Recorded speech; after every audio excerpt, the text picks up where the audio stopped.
Welcome everyone to my podcast. My name is Mareike and I love talking with people who are as passionate about long distance hiking as I am. Generally, this podcast is in German, but sometimes I invite a guest to the podcast who does not speak German.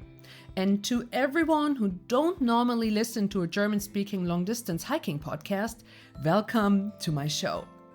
In German, it is called Wanderwach und Kaffee, which means something along the lines of being awake for hiking or being alert, in the most positive way, obviously, being alert for hiking and in love of or for coffee while hiking. I am a vivid long-distance hiker myself, and I hiked many long-distance trails around the world. Today's guest, Iulian Gabor, is a very special guest. On the one hand, Iulian is a vivid hiker and outdoorsy person himself, but on the other hand, he works for an NGO that created, maintains and takes care of the Via Transilvanica. This trail is a 1,400 kilometer long trail in Romania and gets more and more attention worldwide. In the last episode already, Jennifer shared her experience on hiking the Via Transilvanica. But today, Iulian takes us along for a look behind the scenes of the trail and also compares the VT, the Via Transilvanica, to Te Araroa that he recently hiked here in New Zealand and on the South Island. So let's jump right into the second part of the Via Transilvanica special.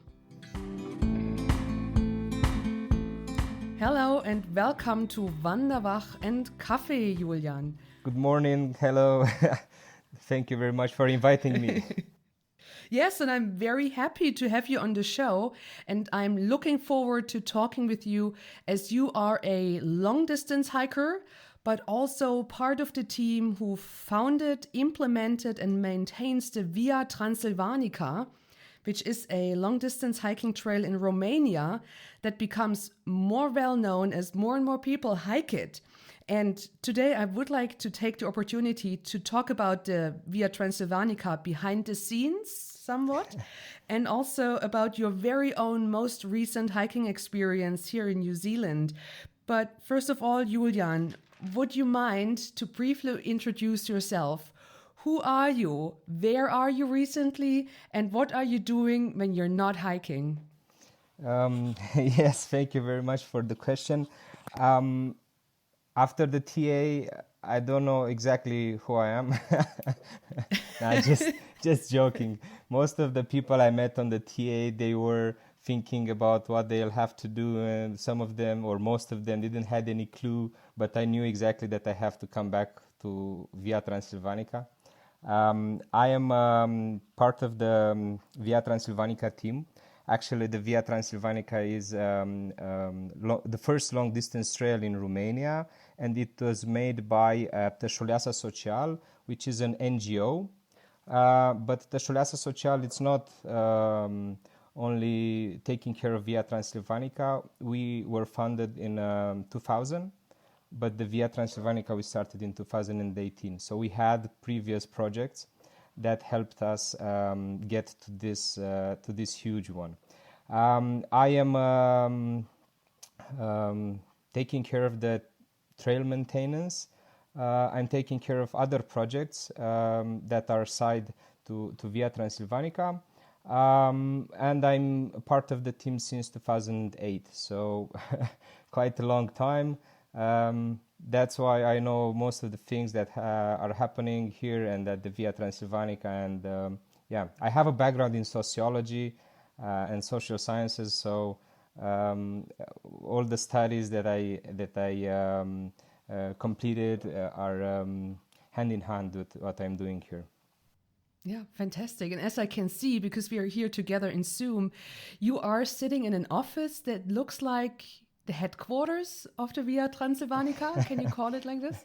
Yes. Actually, I am at the headquarters. I'm in our library, to say so. We are exactly on the trail. Our headquarters is on the trail. It is after 160k. So after around 8 stages, recommended stages, in between mountains, so is the perfect place to have a headquarters, actually. And you're also welcoming hikers to the headquarters? Yes, we actually have accommodation rooms and beds and camping spots. So all the hikers that are crossing Piatra Fântânele, which is the village, they most of them, 99%, they stop at our place because this is a special place for the whole trail. And because we have so many followers, people, they can't wait to get here and to take a piece of us, a small piece of the atmosphere and the values that we're trying to give forward. Mm-hmm, mm-hmm. Oh, that sounds so interesting. I already have thousands of questions, Iulian, but I hope I will remember them, because let's start right at the beginning. Let's start with putting a couple of information and details about the VT, Via Transilvanica, together. So it's a relatively new trail. However, I have the feeling it gets more and more well known. So it feels like you're very active on social media, and Christine Thürmer hiked the trail, and I think because of her it's kind of well known already in Germany, which hopefully results in that also more Germans are coming to hike the VT. But let's put together a couple of information. So where exactly is Via Transilvanica? How long is Via Transilvanica? You already said it was opened in 2018, if I remember correctly. Yes, first of all, Christine is one of our best friends, first of all, and after, she's one of our best ambassadors across Romania, not only in Germany. So she's doing a really great job, and we are always thanking her for this. Yes, Via Transilvanica is the first long-distance trail in Romania. It has 1,400 kilometers. It's a hiking trail which combines the nature and the culture that Transylvania has to offer as a whole. Transylvania, for those who don't know, it's the part of the central north and west of Romania. It's in between the Carpathian Mountains, and it is actually as a puzzle. Transylvania was as a it is as a puzzle, like a puzzle, because there are many ethnic communities living all together in peace and harmony, and they are still living there, and it is such a huge diversity, and actually our trail wanted to show that it is a trail that unites. This is actually also our motto, the path that unites. Starting from the northeast Romania, in one of our symbolic places, it is a religious place. It is at the monastery at Putna. It is very well known for most of Romanians, actually not for every Romanian. It starts so in Suceava County in Bucovina region, historical region. It is actually not inside Transylvania, it's next to Transylvania, but then it goes through real Transylvania, and after 1,400 kilometers, after 7 historical regions, how we are calling them, it ends in at the Danube in Drobeta Turnu Severin, which is again next to Transylvania, not exactly in Transylvania, but most of the trail it is in Transylvania. So for people who don't know a lot about Romania and who don't know about Transylvania, when they hear the term Transylvania, they think about something very specific, which is probably Dracula's castle. So you're already nodding and smiling.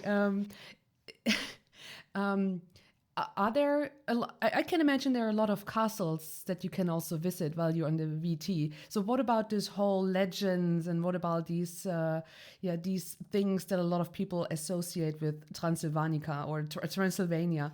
Well, it is very funny because even on the TA when I was hiking, if people would hear me saying I'm from Romania, they would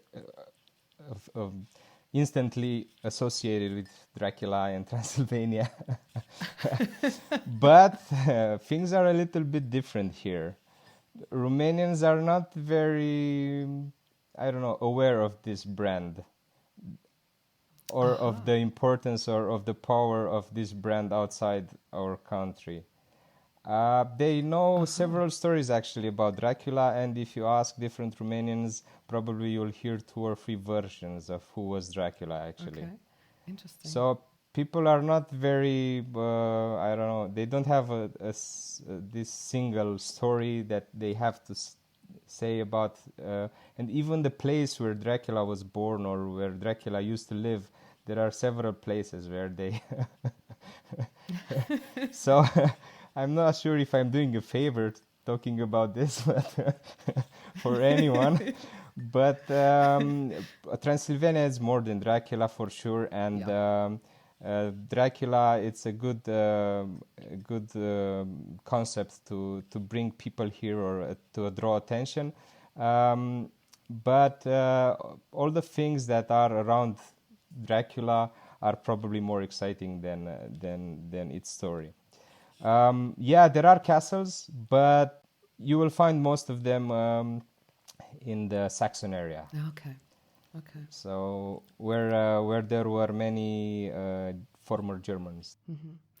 That's so interesting. So thank you for also sharing how Romanians actually see this whole Dracula legend, and that obviously, of course, there's way more and much more about Romania than just Dracula. So when hiking the trail, which is 1,400 kilometers long, what can a hiker expect to see? So what's the landscape like? What's the also cultural landscape like? What is there what a hiker can expect to experience and to see? Well, it is a huge diversity compared with the TA, for example. With the South Island of the TA, you have similar landscapes many times. You have great panoramas. You have huge forests, old forests. You have forests that are 1,000 years old. We have some of the last virgin forests in Europe. So people, they go next to some of them. You have at the beginning in Bucovina, for example, because this is the first part, you have the cultural specificities of Romanians that were living in a mountainous area, with the specific gastronomy, with the specific beverages. You have lots of hills there. It's one of the hardest part actually, Bucovina. But then going more to the south, you get to the highlands. Highlands, it's an area where Germans and Hungarians and Romanians used to live together. At the moment, there aren't so many Germans, for example, but there are still many Hungarian communities, actually Seke communities, of course, with most of them Romanians. Lots of wine places in this area. Then you go further, you get to Terra Siculorum. Terra Siculorum is the area with most of our Seke people in Romania, so Hungarian community. Here, of course, with their specific gastronomy, which is very tasty, which is very specific to this area, with spicy kind of food, and with lots of palinka. Very good palinka. Mm-hmm. For those who doesn't know, it's a homemade brandy. Everybody is making it back home, and with their architecture, with their gates, they have huge gates with all sorts of ornaments, and which are very, very specific for this area. Then if you go further, you go to Terra Saxonum, which is the former area where Saxons were living. Here you have many many churches, many big churches, old ones, castles, as we mentioned earlier, with the Germanic way of organizing, like even the architecture, the streets, the things that are around the church, around the fences of the church or inside the fences. So yeah, you have Terra Saxonum. Then I will go further. We have Terra Dacica. Terra Dacica, actually, it's let's say an area where there were many discoveries about Dacian fortresses. The Dacs actually were the ancestors of the Romanians. So 2,000 years ago, there were ducks everywhere around here. Not the animals, but this is the name, the ducks. So here you have many forests, many fortresses and old stones that were supposedly from the ducks. Then we go further, we have Terra Banatica. Here it's again a cultural mix with Croatians, with Serbs, with Germans, but Germans from Schwaben. Of course, Romanians, Roma communities, and there are also some Czech communities. So it is again the Banat area. It is again a mix of ethnicities. I forgot to mention, going through Via Transilvanica, you have, let's say, half nature and culture. It is not as the South Island of the TA, where you have mostly landscapes and nature and pure nature and wilderness everywhere, backcountry, but it's something in between this and, let's say, for those who know, Camino de Santiago, where you have many communities through which you go. After Terra Banatica, we have the last area, which is, we called it Terra Romana, because there are many evidences that Romans were there, and the mountainous area, it's really spectacular there. So you're starting in the Carpathians in the north, and you're ending somewhere in the south next to the Carpathians at the Danube River. And I think it sounds fantastic, because especially this mix of nature, culture, history, food, you were mentioning wine. I mean, what is stopping people to hike it? So, and what are the trails like? You already were comparing the Via Transilvanica with Te Araroa, and you said it's more wild and more nature focused in the South Island, because you hike the South Island. How is the VT? Is it like single trails? Is there a little bit of road walking too? Is there gravel roads, forest roads? So how to imagine what the trail itself is like? Yes, one thing that is very important to mention at the beginning is that the whole trail is on public land. So we don't cross private lands, we don't cross farms. We had to use public roads in order to work on it. So it was a process, a negotiation process all the time with the local authorities and with the regional authorities. So we had to find good options to cross from a region to another. So we used public roads. Most of the time you have gravel roads combined with forest roads. But because we are going through many villages, we go through more than 400 communities. So there are many villages, around 150 villages, but 400 communities. You have to go on the asphalt road very often, because you have to pass through these villages. So I think around 20 to 30% is asphalt road, the one that goes through villages mostly. And the rest of the trail, as I said, forest trail, forest road, gravel, and even on grass. You go also on grass roads, but not so much as on the TA. Yeah, the TA is a specific beast when it comes to farmland in and grass. you But yeah. and you don't cross so many rivers. Oh, very good. Oh, very good. You do have water, but you're not going directly onto the river. Okay, so you're not going to die on the VT. No. No. Um, so, as you said, you are one of a relatively big group of people who maintains the trail and who takes care of the trail. But let's go back in the history of in the young history of the trail. So, who came up with the idea to create a trail going through Romania? First of all, I think it's a fantastic idea. I think every country at least needs one long distance trail to experience a country. But what was the intention to create Via Transilvanica through Romania?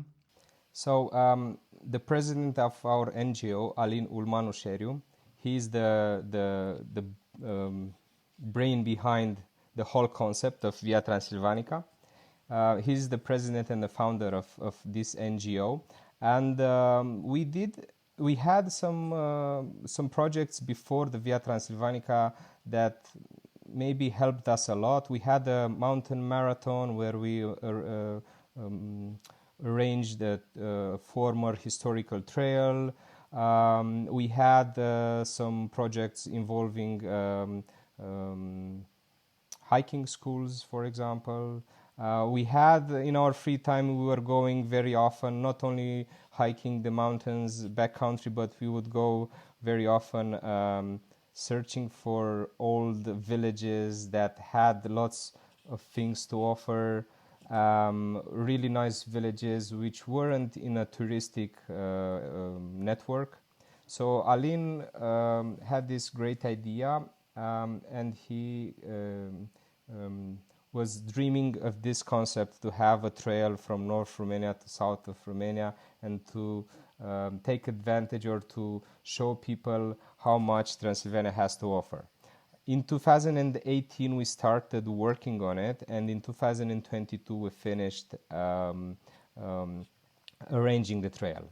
People were already starting to hike in 2018 and 2019 because we had 200 kilometers, then we had 400, then we had 700 until 2022, and we finished the whole trail. Yeah. Alin, he's the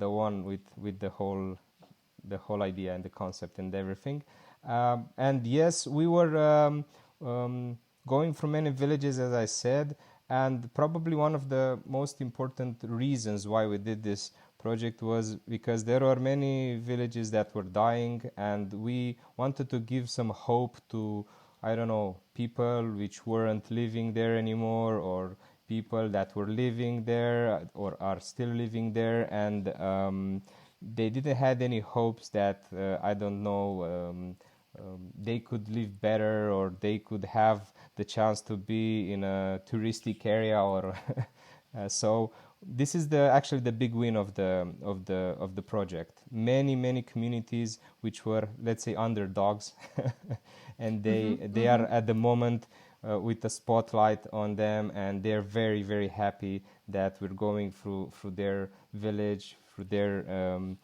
beautiful villages, and people are actually going there. It wasn't just one time when people were asking us, "Here, tourists, hikers, what's that?" There are even some locals. They're still asking us, "All right, we've seen many of them, and they're really nice, and they have backpacks, and it's so nice to stay with them and to talk, but we don't understand why they're doing this." There were even people asking me, because I'm many times on the trail, they were asking me, how much are they getting paid to do this?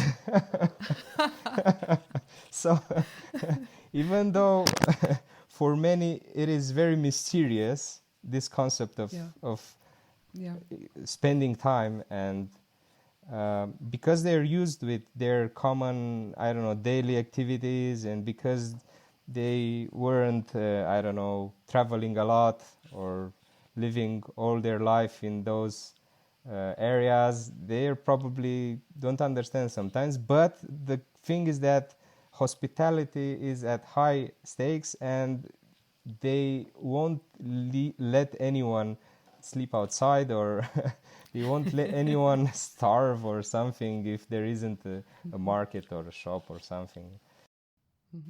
Yeah. So it sounds like it's a huge, like a psychological support for these communities along the trail. But is there also like a benefit for these communities if there is like a little hotel or a little bed and breakfast, or I don't know, a little restaurant, or people like renting out a room in their house? So is there not just a like a moral psychological support to that people, that foreigners are coming, that other people are coming with their little backpacks, and people are getting into a conversation and they ask each other questions, so to get this acknowledgement and showing respect to each other? But is there also a financial benefit, like a profit for these communities along the trail? Yes, for sure. This is actually one of the reasons why we did this trail. And in our search for the best solutions, we were searching for sections of the road that had the possibility to develop facilities. For example, we were thinking, okay, a stage could be around 20 kilometers, but after 20 kilometers at least, we need a village where people can host, where they can serve food. 95% of the hikers, they are following our recommendations, and they are sleeping at guest houses, at locals, at hotels, at hostels, at all sorts of accommodation options they have every village. So yes, people are taking advantage. There are more and more families that they want to host hikers in an official way. There are more and more people having new companies for, I don't know,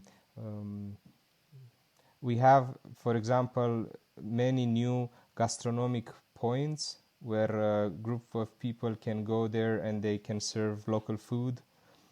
They are specifically regulated this area. There are places where they are offering shuttle for backpacks, for example, or to get onto the trail. Or there are places where they just leave some fruits in front of their I don't know, gate or their house. There are many options for locals to take advantage of this, because we are having a huge network. We are having more than 6,000 people or families in this community. So in this network, so we are taking care of them every year. We're talking with them, and most of them are in our traveler's guide. We have a traveler's guide which is really well documented, where you have all the phone numbers, where you have all the recommendations, all the information about the stage, about what you can see on the trail, about all the necessary things that the hiker would need. And yeah, they are on this list. We are talking with them very often. We are also working a lot with the authorities. It is impossible to do or to maintain this trail if they are not involved, even though our project is a private one, actually, because we are an NGO, and all the funds were from sponsorship, from donators. So we didn't work with any public funds. Even though it is like this, we are working with the authorities, and if there are problems on the trail, then we talk with them, and they have to find solutions to respond or to do something. Actually, without the involvement of the communities as a whole, it is impossible to keep this trail. Yeah. Beside the host, beside the authorities, we also have something similar to the trail angels. We have we call them adoptive parents. kilometer adoptive parents. So there are families, companies, NGOs, other groups, civic groups, communities, I don't know, schools. They are taking care of 5, 10, 15 kilometers, mostly for the maintenance of the trail. So they are taking care more of the maintenance. But in the last couple of months, we are having signs that more and more want to have also a better connection with the hikers, so to get more in contact with the hikers, like the trail angels that are very popular in New Zealand or Australia or other trails that yeah. It feels like from what I hear and what I see, obviously this trail is hiked a lot by hikers from Romania, but there's also international hikers. And when coming through these small communities, I can imagine that maybe communication might be a problem when you are an international hiker.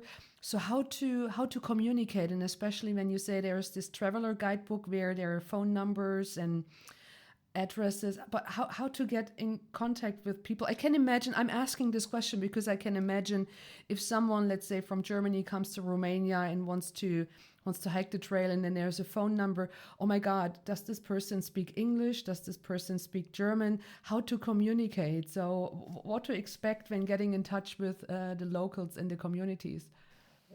Yes, that's true. At the moment, there are most hikers are Romanians, but there are more and more international people. We had last year even from South Africa, and there is Wow. yeah. And this year we have a person from New Zealand that wants to do the whole trail. So awesome, that's cool. I'm very excited actually for this. I can't wait to meet him. But the traveler's guide is in 7 languages. You'll find it in 7 languages. Anyone can download it for free on our website. You can also buy it in a print version, but it is only in Romanian or in English. Anyway, in the guide, you also have some recommendation how to interact with locals and with the hosts. There are also some specific phrases that are in the book. If someone doesn't respond to your call, then you can write her a message, a WhatsApp message, usually because it's very common to use WhatsApp here. So people, so we have translation phrases like for foreigners, so they can write short messages like, we are 3 people on the VT, and we need accommodation, or we need 3 beds for I don't know, Monday evening or something like this. So it is very helpful. The guide is very helpful.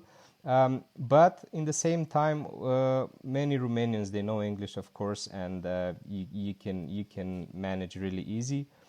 Moreover, if you are going onto the trail and you want to make reservations, probably you want to do reservations for, I don't know, 60 days. You will take it, I don't know, for 1 week, and on the way you will do some other reservations and so on. And we recommend people, if they met other people that they know English, they can help them book for the next couple of days. Or there are also even places where you don't need to book and you just go there. But it is better to book with at least 2 days. We recommend everyone. So it is not hard. Many Romanians are more and more used with English, so they are talking in English. If you're going to the Saxon area, you'll have many German-speaking locals. So it is not hard, and Google Translate and Google usually helps us a lot. Yeah, that's very true. So could you also hike the VT with a tent? You're saying it's on public land. So if people are keen on pitching their tents and sleeping in nature, is this something that is also encouraged by the VT, or is this something that you would say, well, Also, I'm seeing there's a sticker on the door where you're sitting that says "Beware of bears after sunset." So, yeah, maybe let's start with: would it be possible to also hike the VT with a tent? Yes, definitely. There are people that did this hiking with tent. Well, we do recommend people to stay at locals. First of all, this is why we did the trail from the start. Yeah. But in the same time, you have several options if you wanna. If you have a limited budget, for example, and if you don't want to spend so much, of course, a tent is the best solution. There are camping spots on the trail, like official ones. There are places where the hosts can let people camp in their yard next to their accommodation, so it's not a problem. Yeah. If you're asking at a phone, can I put my tent next to, but I also want to eat at your place, for example, then it's not a problem in most of the places. So you can also do this, take advantage of the culture, staying with a tent, going a little bit cheaper. It's a good option. Then there are so free camping. It is very funny because free camping for us, it's not like in New Zealand. It's not forbidden. You can camp anywhere, but you have to take care because, of course, there are places where, as mentioned behind me, there are bears in Romania. We have the brown bear, the Carpathian brown bear. The population is quite huge in the Carpathian Mountains, especially in some specific areas. But if you respect wildlife, then probably you won't have any problems. Until now, we didn't have any reports that there were, I don't know, bears attacking people or hikers or VT hikers, especially because they don't like them or something. No, it wasn't the case until now. I've seen, working on the trail, I've seen several times, but it was far away, and if they see people, usually they don't stay. Bears usually stay around sheepfolds or close to them, but they don't go during daytime to I don't know, after hikers. No, that's not the case. But of course, you have to be aware, and there are some places where you're not allowed to camp, and there are signs where you're not allowed to camp because there are bears, for example. So if you're taking some measures, some general measures to take care of this aspect, then it is very possible to hike with a tent, with sleeping bag, and all the gear for a backcountry experience. And if you don't wanna reserve, I don't know, you wanna go more than one stage, 1.5 stages, 2 stages, and you don't know where you'll get at the end of the day, then yes, a tent, it is more proper for this style of hiking. But then you would miss out on all the hospitality and the good food and, yes, that's and true. the people and yeah. That's true. But I think it's a good idea to mix it a little bit, maybe to stay with people and then pitch the tent in their backyard, so you still get to contact with the people. So if you're on a tight budget, but I would not want to miss out on the food and on meeting the people if I'd have the opportunity to meet people, obviously. But was it actually a problem to create the trail? So was everyone in the communities and also like community councils and authorities, were they always very supportive of the trail, or were they like, ooh, what is this? Because I'm asking this question because in Germany we have the North-South Trail, the Nord-Süd Trail, NST, and I was talking to the founder, and he said it was not always easy, and it is still not always easy to maintain the trail in the sense of letting people know that there is the trail and getting the support of the authorities. So how is it with the VT? Was it always easy to create the trail and route the trail and have the trail? Not at all. It wasn't. Oh my God. Not at all. Well, we are well known for having avant-garde projects around here. So we are having projects in which there aren't many people that could, I don't know, think of there were many authorities very skeptical, and they didn't understand why we are doing this and who is paying us, and and I don't know, we had all sorts of obstacles, but mostly cultural obstacles, because in the rural side, so the trail goes mostly through rural side. In the rural side, in many areas which weren't touristic, people weren't I don't know, very, they wouldn't understand very fast how it will be. There are authorities that were really happy, but in the same time there were authorities that were going, I don't know, running from us when we were searching for them.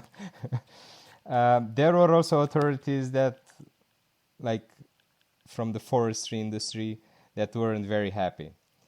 But fortunately, we had some partnerships at national level, so we had the ways to get to every, I don't know, authority to at least try to tell them, and they would accept us, or they would accept the trail even though they weren't very happy with it. But it seems that after 3 years since we launched it, there are more and more mayors and villages that right now, when they hear that we are somewhere around them, they wanna I don't know, move the trail for their place, or to make a stretch to their place, or so people are more and more aware, and there are more people that want this trail to go through their village. Yes, we had many problems, or not actually problems, but we had this hard time to make people understand that there will actually be hikers and people that will go there, like tourists, but not those kind of tourists where there is a bus going to a specific place, letting, I don't know, 30 people going to visit that place, and Yeah. there won't be so many people that could benefit from it. Not that kind of tourism.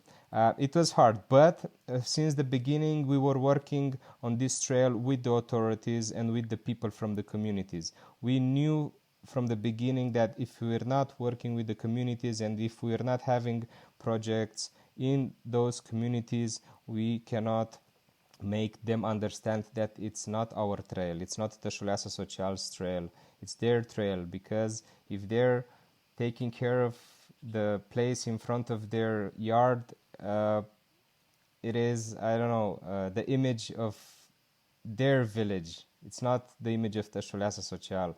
So that's why, for example, in marking the place, and probably we'll talk also about markings and how you can navigate on the trail. For example, one of the things that they had to do was to install some milestones that are every kilometer. So it is not an easy thing to do, but every community had to do this, even though they liked it or not. They had to do this. And They were forced to do it. yeah, in the end, most of them are very happy. Like 99% are very happy about the trail, and right now, because they're seeing results, and they're seeing it is actually working. Because I have to be honest, in Romania right now, it's probably the best tourism ambassador at this moment. It is.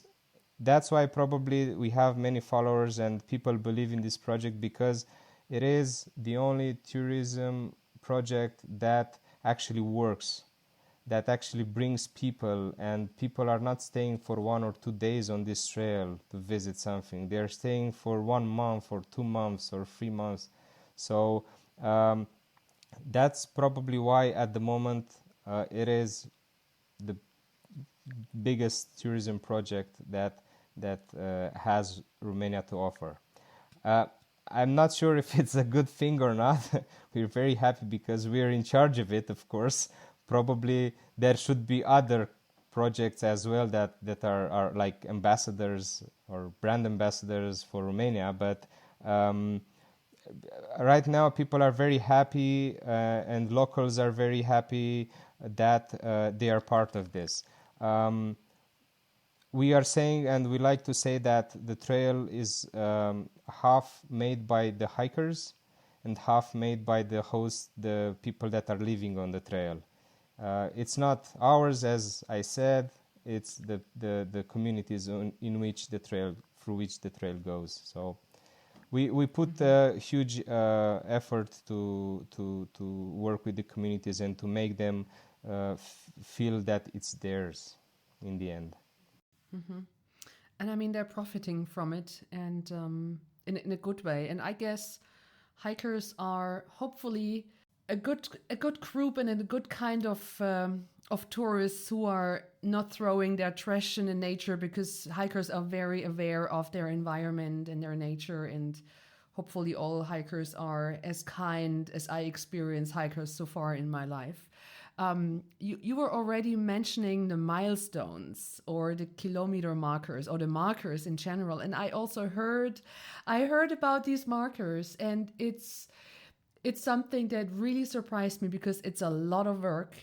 What's the markers? What's the story about it? Yes, at the beginning when we drew the concept of the trail, we had in mind to mark every kilometer with a stone. Like you go on a I don't know, highway or on a road with a car, and you see every kilometer a post. Then we need also on the trail a similar thing.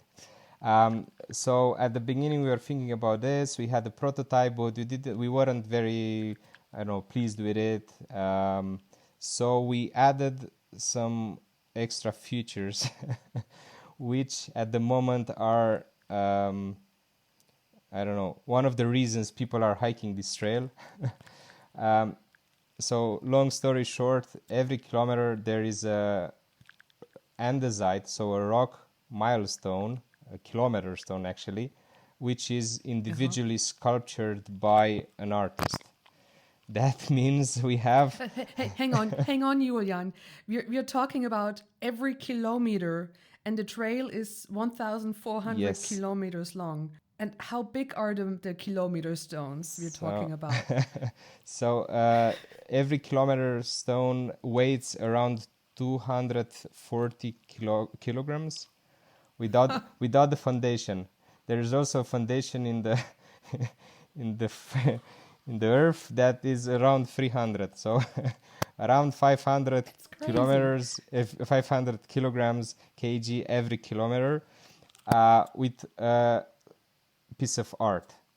So every kilometer you will find an individual hand-carved sculpture. There aren't two similar. So this is one of the reasons, if for example you will have a stage which is not very appealing for your eyes, then at least every kilometers you'll find something new that will make you think, okay, let's see what's the next milestone and the next milestone and the next milestone.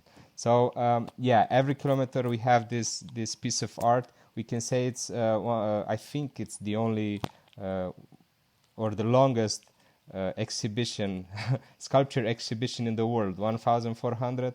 I don't know. Maybe it is. I guess,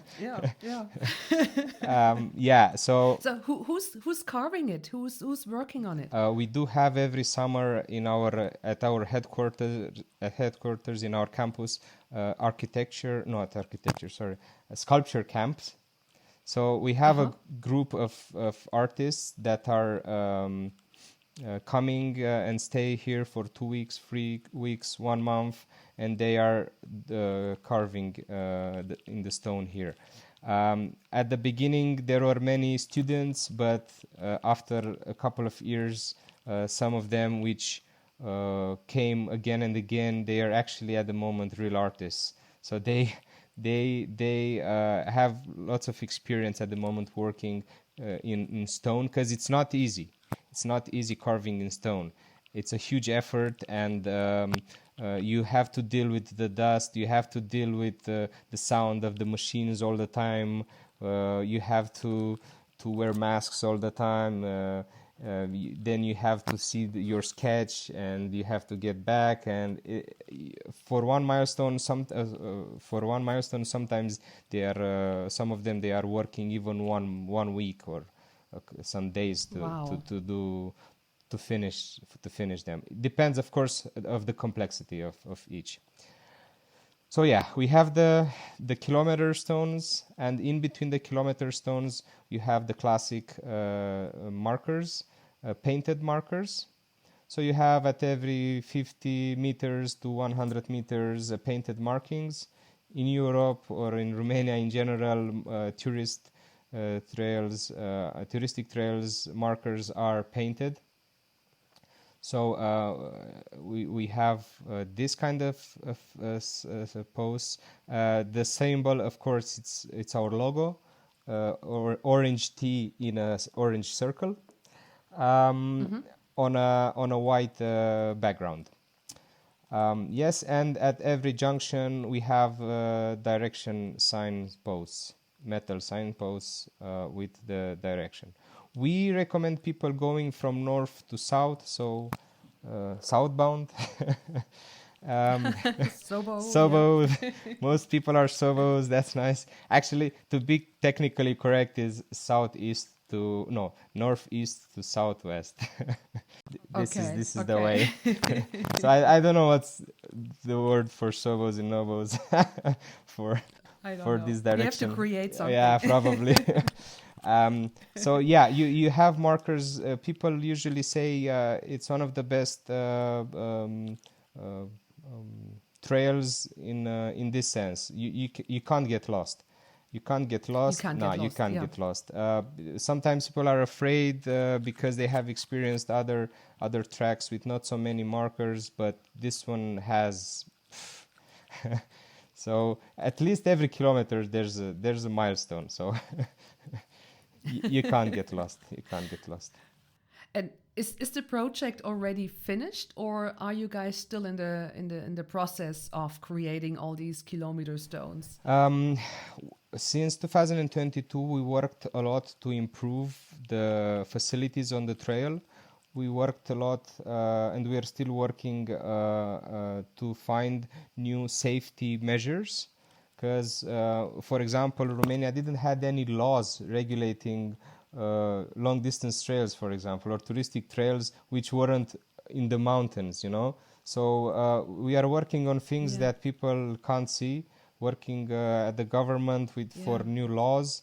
We worked on a law in 2022 for trails that were not on the mountains, but at the moment we're working for a new law to have some standards for long distance trails, because there are many initiatives and we do need some standards for everyone. We are working on this, and this is part of the safety measures that we're taking care. We are working and we're preparing accommodation network on the trail. We're working a lot with the hosts, and we want to certify them as partners of the trail. For example, we're working a lot with local authorities to take care more about the trail, because sometimes there are, different infrastructural changes or machines that are working in the forest industry, and sometimes they are making the road not very good for hikers, and we're all the time trying to fix all these problems that can appear. There are also, of course, many poles that are disappearing or get damaged, and we do have to get back on the trail, unfortunately. But if we're going there all the time, for example, in the places where people got used with the hikers in the trail, and they understood that what's with the markers actually, because most of them didn't understand exactly what's with them. In those places, for example, in Bucovina, which is one of the first parts where we finished the trail, preparing it, people got used, and less and less markers are getting damaged. So this is a good sign. And we are preparing a plan for the next 20 years. Nice. Nice. We were saying from the beginning that we want to do like the highway of the trail, like the main trail, and from there the possibilities are Like a whole network of trails? it's infinite. The possibilities are Nice. So in the next couple of weeks we will probably present our plan for the next 20 years. We do work. We are actually working on some other surprises for all the fans. It sounds exciting.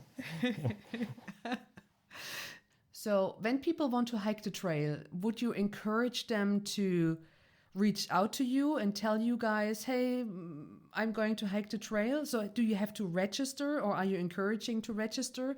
And my second question would be, how many people hike the trail so far, or hike it every season, and how many people hiked it so far? So for the first question, we do recommend people to tell us, but until now we didn't have a method to count people. It is a little bit different than the TA, because most people, they are not going through the whole trail. Most people are doing, at the moment at least, most people are doing on regions, because most people are Romanians. Usually they are going for how many days they have holidays. So they're going for 1 week, 2 weeks, something like this. And they're doing the first region, then the second, and so on. But from this year, we are going to make people be responsible and register. At the moment, they don't have to pay any fees. They don't have to pay any taxes. So it is free to hike the Via Transilvanica. You don't have to I don't know, if somebody asks you on the trail, you don't have to have a pass or something like this.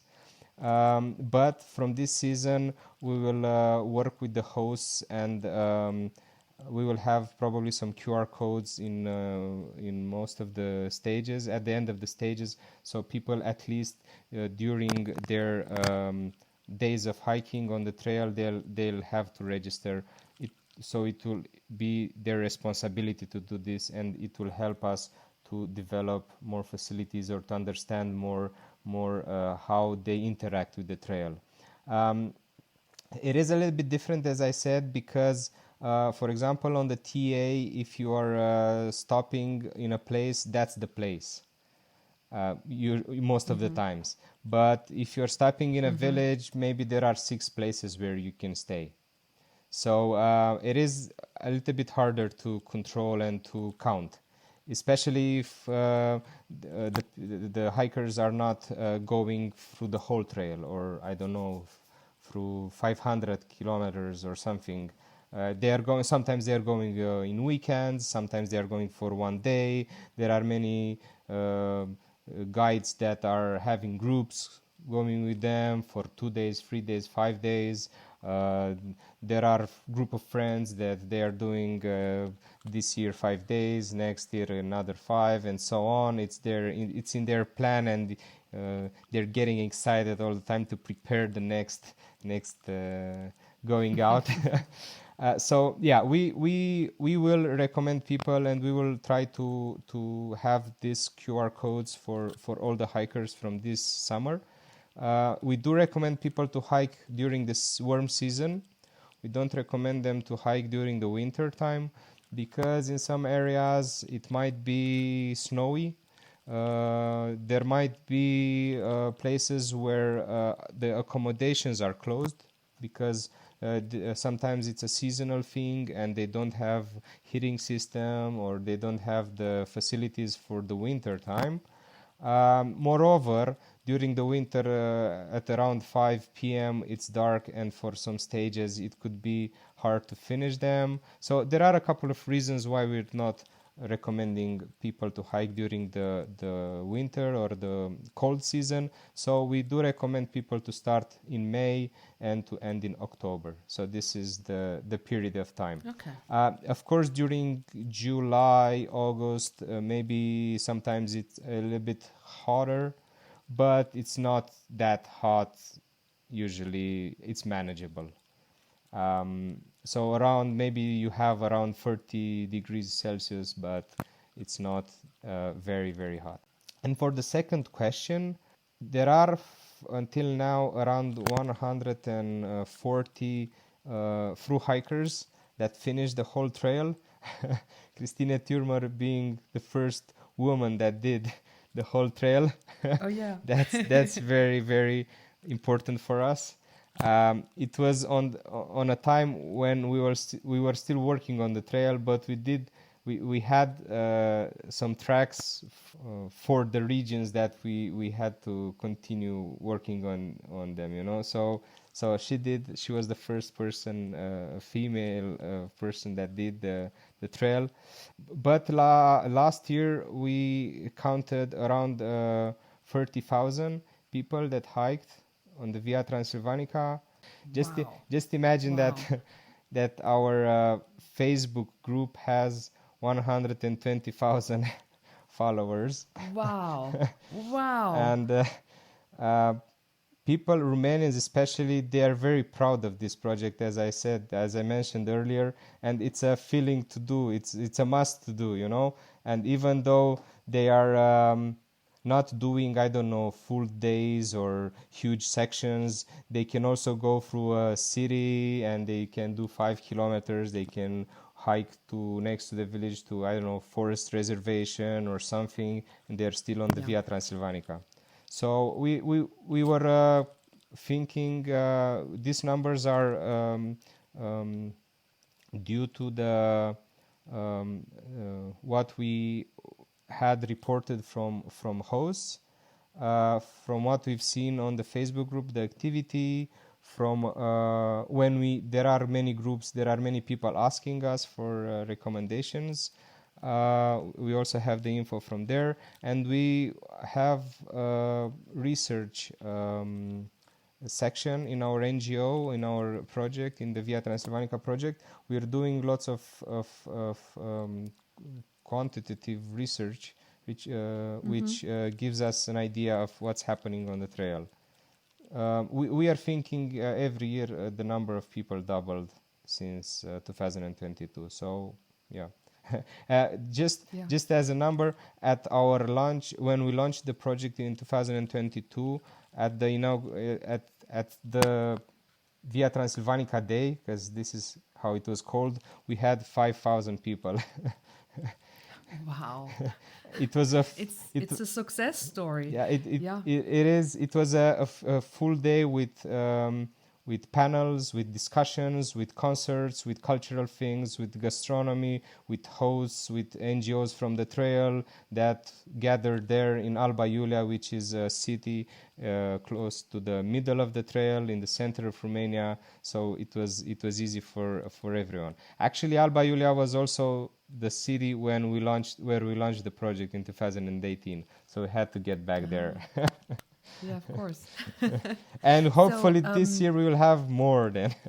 I mean, for me, the trail is also very, very high on the list. And I'm not getting tired in telling a lot of people I know who are also into hiking that there is this trail in Romania that is looking very interesting. But Iulian, why are you involved? What's your personal intention? How come that you are involved in this NGO and that you are also a long-distance hiker? What's your story? I was used with mountains since I was younger. I was lucky that my parents were kind of active all the time, and they took me through mountains, and our holidays, there weren't many, but our holidays were active holidays, going next to the mountains or in this kind of areas. I don't know, I started hiking a lot the mountains. I did all the peaks in Romania probably. I hiked a lot, not all of them, but I hiked a lot here. I'm in love with backcountry, even though I studied in Bucharest, the biggest city in Romania, with a huge university, field, and many universities actually, and very crowded and noisy, and like big cities. Although I studied there and I liked it, I prefer the backcountry, the rural areas, and the simplicity and the the beautiful things that you can see in these simple things that you're encountering or you're seeing every day or you're experiencing every day. So yeah, mostly this is why I'm working on this project. But in the same times, the values that we're trying to give forward probably makes me work on it. I do love a lot what I'm doing, so I don't see any reasons why I'm not here, why I shouldn't be here. Yeah, I totally understand. Recently you have been to New Zealand and you hiked Te Araroa. How did you experience the trail? I'm always very curious how hikers experience the trail. Do I understand correctly? You hiked on the South Island, or did you hike both islands? No, I didn't have time, unfortunately, for both islands. It is funny because people, when they're asking me, so you're hiking a lot, you're working outdoors a lot, what are you doing in your free time? Well, hiking. Hiking. 2 months of hiking. 2 months of going with my tent. Backcountry in New Zealand. Well, it is very funny how I got to New Zealand, actually. Okay. It was one of my countries on my bucket list.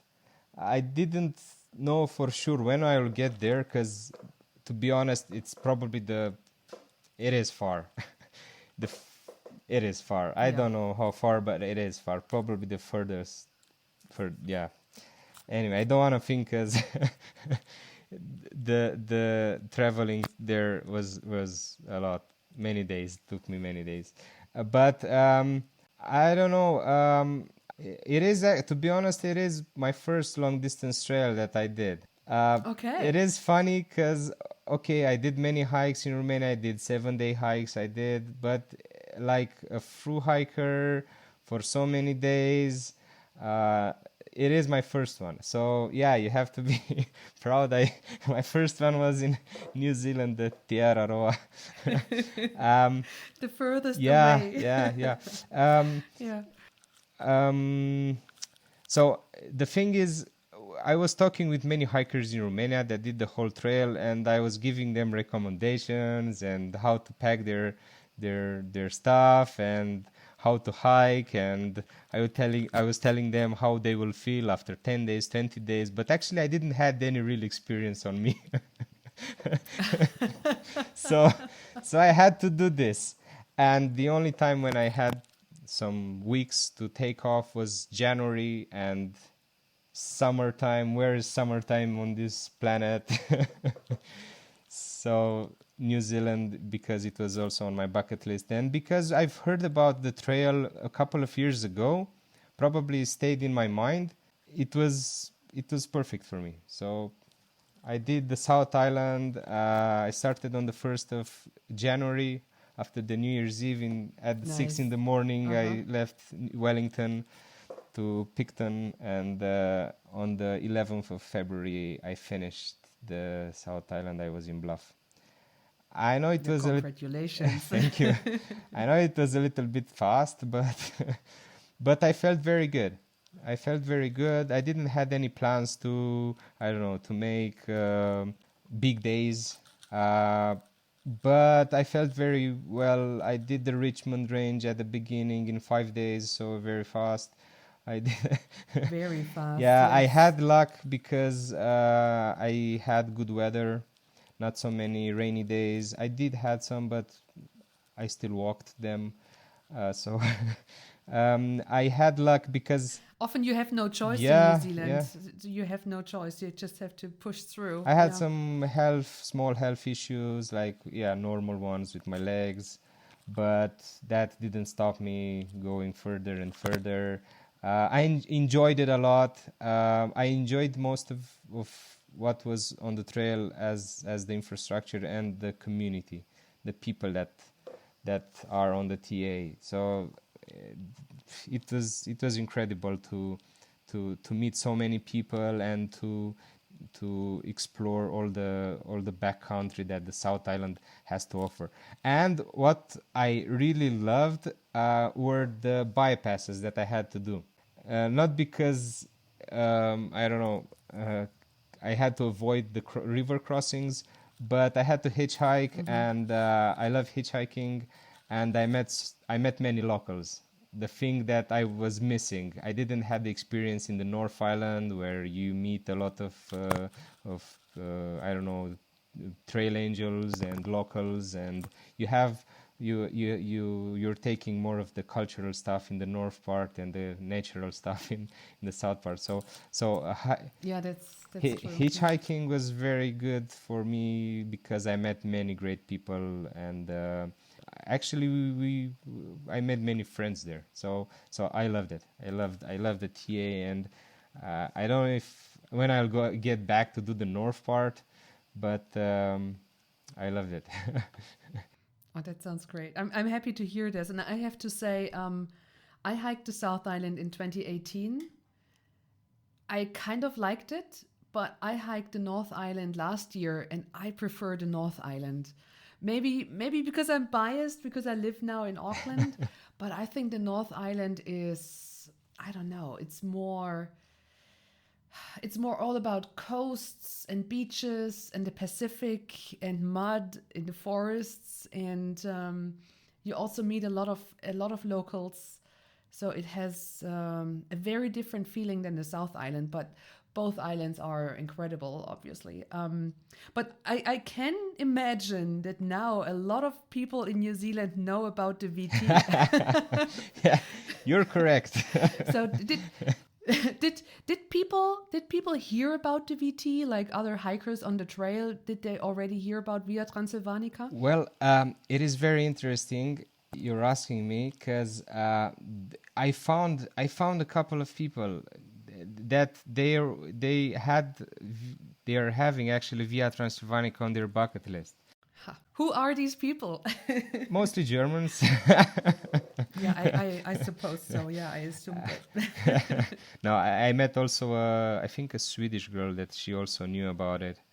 But it is very interesting because on the TA I met many people which were between 20 and 30 years old, and the Via Transilvanica, because it's not so much backcountry, because it's not more about challenging yourself and going into the wilderness.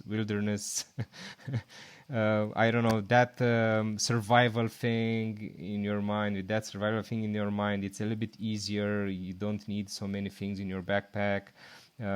People which are more interested in cultural stuff and gastronomy usually are not so young. But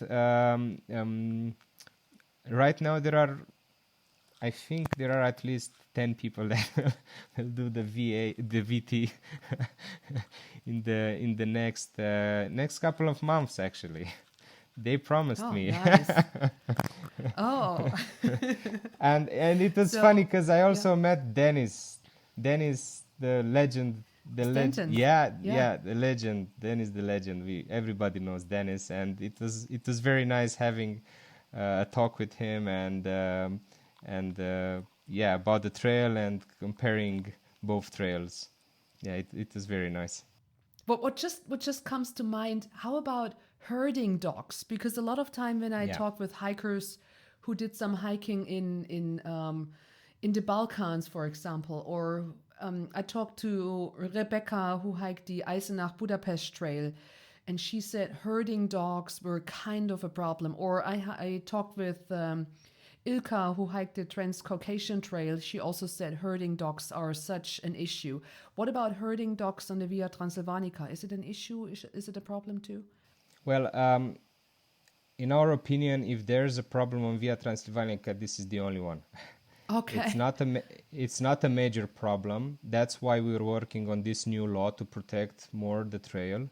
So if there is a law, then we can have expectations of how it should be on the trail, and we can tell authorities, okay, but there are people hiking, there are people going, but most of the times, if you're not going alone, you don't have any problems. In some cases, if you're going alone, you don't know how to react, or you don't have experience, you might have some problems sometimes. But I don't think it's a huge problem. In the last couple of years, for example, in the Bukovina area, where they got used with the hikers, the sheepfolds actually, they're having the dogs. This is actually, when we're talking about dogs, we're talking about sheepfolds. Stray dogs, like wild ones, they aren't so. You will find them in villages, or in cities sometimes, but they are not so dangerous as the ones from the sheepfolds, because they are there for security reasons. They are not there for I don't know, petting them. Exactly. They are there because there are bears. And if the sheepfold is somewhere high in the mountains, they are there because of this issue. But more and more people understand, and they are taking care of them, like putting them, tying them, putting them on a leash, and in the last couple of years, because they got used with it, right now they are calling hikers to their place to give them some cheese, to give them some water, to talk with them. And there are many places where they even go with the hikers to pass their dogs. And because there are hikers, they are getting used with how they have to interact and how to take care of these situations. It's not the dog's problem. It's not a dog problem. It's an owner problem. The dogs, they don't have a fault, any fault, Yeah, they are used to do what they were trained to do. yeah. So if the owner is not taking care properly or in a good way towards other people, then it's the owner's problem. Dogs, they don't have any. Do you have any advice for hikers how to react when they're coming across a herding dog or herding dogs? So how to react? Yes. So first of all, you just have to stay calm and talk with them. Most of the times it will be like this. If you're talking with them and you have a calm voice, then probably they will stop barking. Usually they are protecting their territory. So they have a territory, you're getting close to their territory, they will start barking. But if you're going slowly next to them and you're not showing them you're a threat to them, they will stop barking in the moment you'll leave their territory. But this is the first thing to do.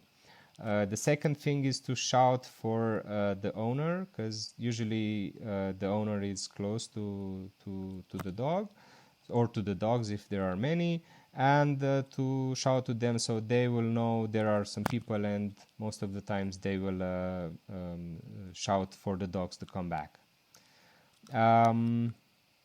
These recommendations are also in the traveler's guide. So there are even specific shoutings for different regions. So people can shout specifically on their dog's language to say so. Okay. So yeah, mostly you have to be calm and to talk with them and to not to make like fast moves. You have to go slowly next to them. Sometimes it is a bad situation when you're on a bicycle, because the VT you can also do it on bicycle. Ah, okay. Yes, Completely on mountain like bicycle. the whole trail? Yes. Okay. Yes. So we did this trail thinking that people can hike, can go by bicycle or go horse riding, because there are also places where you can rent. But of course, in some places it is very hard and you need experience to go by bicycle. Mountain bicycle mostly, but there are many places where we did the trail thinking, or we did the trail with other bikers. So the recommendations came from guides that are going with the tourists on bicycle in some areas. That's good advice. First of all, with the herding dogs, and interesting that you can also bike it. So maybe you can even do a little bit of hiking. And can you also, if I were a hiker, I mean, I am a hiker, but if I were to hike the VT, I mean, it's on my bucket list. So if I will come to Romania. No, when you will come. Okay, when I come to Romania in like a year or two. And I start hiking the trail, and then I suddenly decide, oh, it would be nice to maybe mountain bike the next section. Would it be possible to rent a bike somewhere? There are some places where you can rent bikes. Not so many as we would like to see. But this is one of the things that are new for the trail. So at the moment, if anyone wants to do some sections with the bikes and they want to take them from Romania, then we can recommend people that in different places they have some renting facilities. So yeah, it is possible. Yep. It is possible. So in English-speaking countries, and not just, but also starting like this in Germany, people say happy trails when they wish good luck. Is there a Romanian saying when you are on the VT that yes, you should learn? Actually, we do have a saying. Okay. we say cale bună. Can you say it again? Cale bună. Cale bună. Cale bună, it's like buen camino in Spanish. Okay. It's like you're wishing someone to have a good path. Yeah. Not specifically like a physical trail, a good physical trail, but more like a experience, or more like a spiritual thing that you're doing there, like something like this. Okay. Cale bună. Cale bună, yes. Oh, I love it. It's fantastic. Okay. So where can people learn more about Via Transilvanica, and how can people support the trail? It is very simple. We have our own website, viatransylvanica.com. There, the website at the moment, it's mostly to get information about the trail, to prepare the trail, to see how it is, to understand it, and also to support the trail. So if there are people hiking it, or they are just following and they like the project, they can donate there very easy. In the same time, we have an app. We have app which people can find it for iOS and also for Android. We have an app which is in the first phase, and there are 2 or 3 more phases to come, so it will get more and more complex. But what's it's the a app very called? Via Transilvanica, of course. Okay.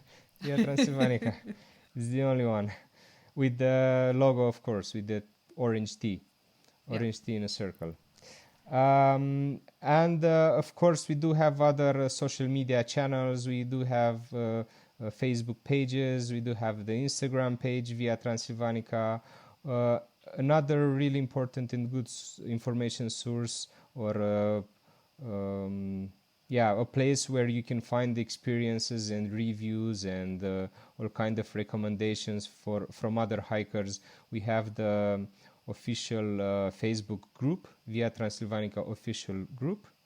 Very easy. It's managed by us, so we are moderating and very strictly, and we're all the time there, also responding to questions or specific questions that we can only do this, like nobody else can respond to some kind of questions.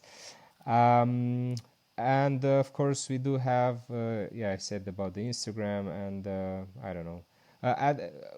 people can also find our trail at the moment on other apps, Outdoor Active, or All Trails, and the trail is also on other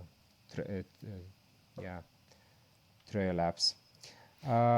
And also in the mass media, we have many articles about in every place. I don't know if I can, if I can mention, Washington Post or BBC, or You were mentioned in the Washington Post?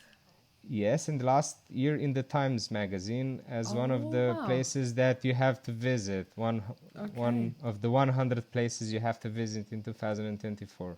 In the National Geographic as well. We were mentioned, and in the Guardian,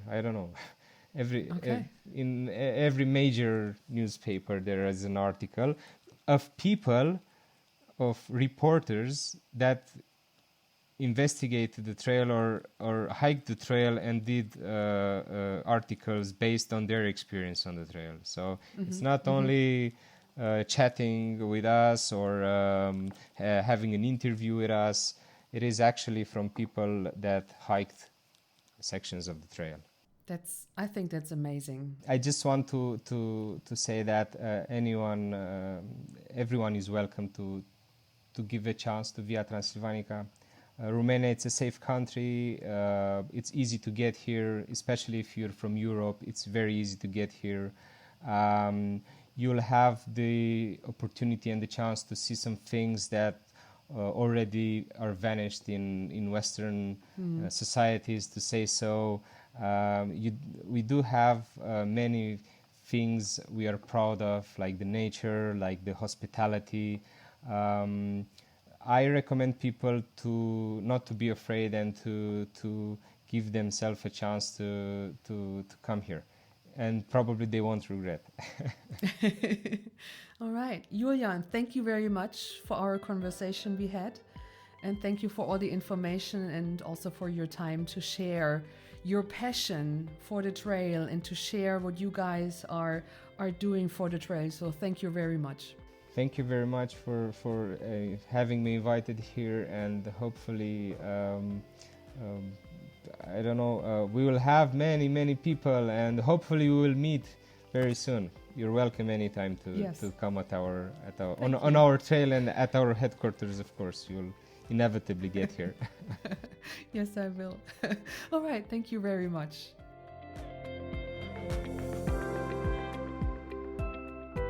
Well, what can I say? I'm truly fascinated about the whole project. It is not just about hiking and enjoying a trail, but about creating a community, boosting tourism in rural areas, and about bringing people together and also to Romania. And it seems to work pretty well because of the work of the NGO and the passion of a lot of people for the project.